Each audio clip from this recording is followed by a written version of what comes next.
जब हनुमान जी संजीवनी बूटी का पर्वत लेकर लौटते हैं तो वे भगवान श्री राम से कहते हैं, प्रभु आपने मुझे संजीवनी लाने नहीं भेजा था, आपने मुझे मेरा भ्रम तोड़ने भेजा था।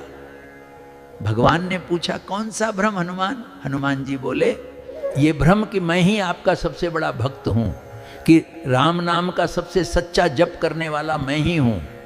हनुमान जी आगे कहते हैं, प्रभु मुझसे भी बड़े भक्त तो भरत जी हैं। जब मैं संजीवनी लेकर लौट रहा था तो भरत जी ने मुझे बाण मारा और मैं मूर्छित होकर गिर पड़ा। पर आश्चर्य ये था प्रभु, उन्होंने न तो संजीवनी मंगाई न किसी वैद्य को बुलाया, उन्होंने केवल आपका नाम लिया।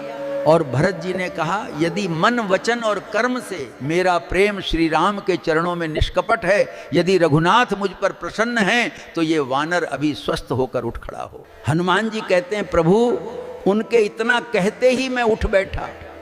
इतना अडिग भरोसा, इतना पूर्ण विश्वास। सच में प्रभु आपके नाम पर भरत जी जैसा भरोसा किसी का नहीं। शिक्षा यही है, हम भगवान का नाम तो लेते हैं लेकिन भरोसा नहीं करते। भरोसा करते हैं तो बेटों पर, धन पर, रिश्तों पर, कि बुढ़ापे में बेटा ही सेवा करेगा, पैसा ही साथ देगा। हम भूल जाते हैं कि जिसका नाम जपते हैं वही तो वास्तव में सब कुछ है। दूसरी बात प्रभु, हनुमान जी कहते हैं जब बाण लगा प्रभु तो मैं गिरा, पर संजीवनी पर्वत नहीं गिरा, क्योंकि पर्वत को तो आप उठा रहे थे और मैं ये मान बैठा था कि पर्वत मैं उठा रहा हूं। उस दिन मेरा ये अभिमान भी टूट गया। यही हमारी भी भूल है।